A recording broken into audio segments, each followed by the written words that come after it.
Alright everyone, so very basic stuff about the data which we are going to learn in this video.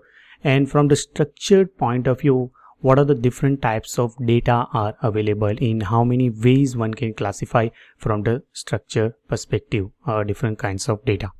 Okay, so it has been classified into structured data, or semi-structured data, and unstructured data.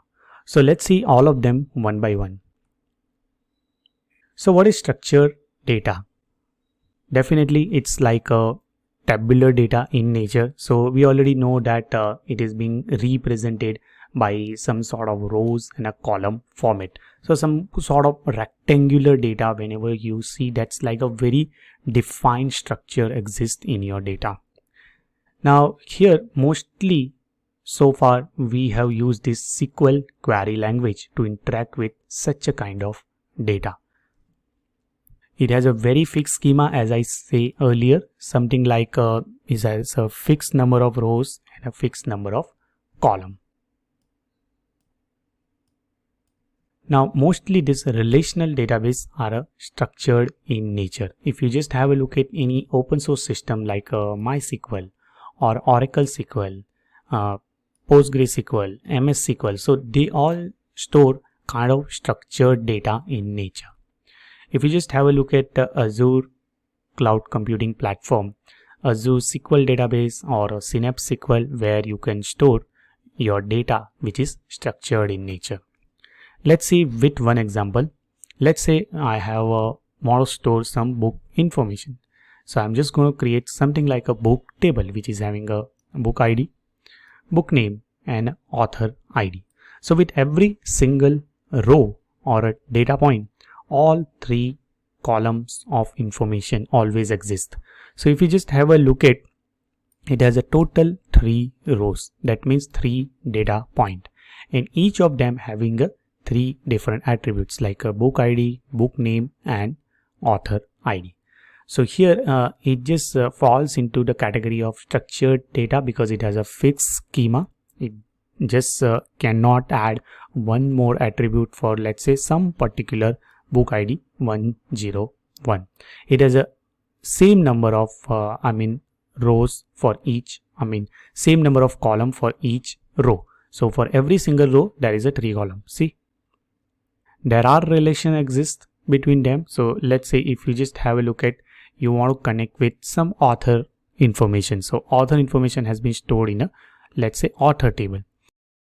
Definitely some book has been written by author, and you want to establish the connection between this author information and your book information in a relational database context, that is like a author table and book table. So if you just have a look at, there is a connection between both of this information, like author ID exists in book table also and author ID exists in your author table also, and it has a similar kind of data. So if you just have a look at the author ID 1, that means book ID 100 and 101 has been written by author ID 1. But what is author ID 1? So this author information has been written here. So there is a connection exists between them, and that is nothing but the relation between your multiple data. Okay, so that is like a structured data in nature, and it has a very fixed schema in both of this table. Let's just go beyond that, that is semi-structured. So kind of structured exists also, kind of not structured also. So each record has a variable number of properties. So here it signifies that if you just have a look at earlier stuff, every single data point has a fixed number of columns. So here in this book table we have a 3 column exists for every single data point. In author table we have just 2 column exists for every single data point. But let's say in one of the data point I want to have a 5 column, or let's say another some other data points I have to have a, let's say, 10 column. That is possible to represent as a semi-structured data. So that's what here it signifies, that every single record has a variable number of properties. It can have a same number of properties also, same number of column also. Now moment I refer property, that is equivalent to column in structured data, but it can have a different number of column or a different number of properties also. So definitely it's not a tabular in nature, and it doesn't have a fixed schema. So you do not need to worry about define those what are the column must be there before putting those data in a semi-structured way. It has a very flexible structure because there is no schema. As I say, variable number of column, variable number of property for every single data point is possible. Okay, NoSQL kind of data generally follows this semi-structured data, and here you store most of the time store data as a key value pair. So there is a key exists, corresponding data exists. If you just have a look at JSON, a JavaScript object notation, they are the base way to represent any semi-structured data. There are some other formats also exist that is written on the top of it, but the JSON is like a very base structure, and that signifies the data which is semi-structured in nature. If you just have a look at any open source stuff, something like Redis, Neo4j, that is a graph database. We have a document DB like MongoDB, and we have a Cassandra. So all are the kind of stored semi-structured data. If we just have a look at Azure, which we are going to learn throughout this whole course, so table store data or a Cosmos DB, Azure Cache, so they are all storing semi-structured data in nature.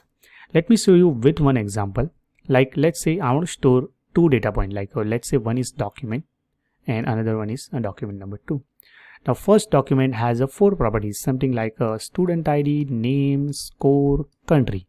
So that is like a key value pair way we have stored every single thing. But this has a total 4 properties, whereas document 2 has just the 2 property, and that is perfectly acceptable. So that's what here signifies that there is no fixed schema. It has a variable number of properties. It has a very flexible structure. Let's say in future another document I want to add with, let's say, 5 different properties. That's perfectly acceptable. So that is about the semi-structure. There is a structure exists, but at the same time it is looks like a unstructured also. So that's why it's like a semi-structured. Last one, that is unstructured data. So there is no predefined structure exists in your data. So that is nothing but a completely unstructured data. Kind of data like a image data. We have a video data, some natural language data, which are the examples of unstructured data in nature. In Azure, we have Azure Blob Storage, Azure File Store or File Share, where you can store your unstructured data, and which we are going to learn throughout this whole course, a different way to store your different kinds of data in a Azure cloud computing platform. Alright everyone, that is a very high level idea, and just want to give you a little glimpse about what are the ways one can store data, how you can classify your data from the different structure perspective. Alright everyone, that's all about this video, and I'll catch you in the next one.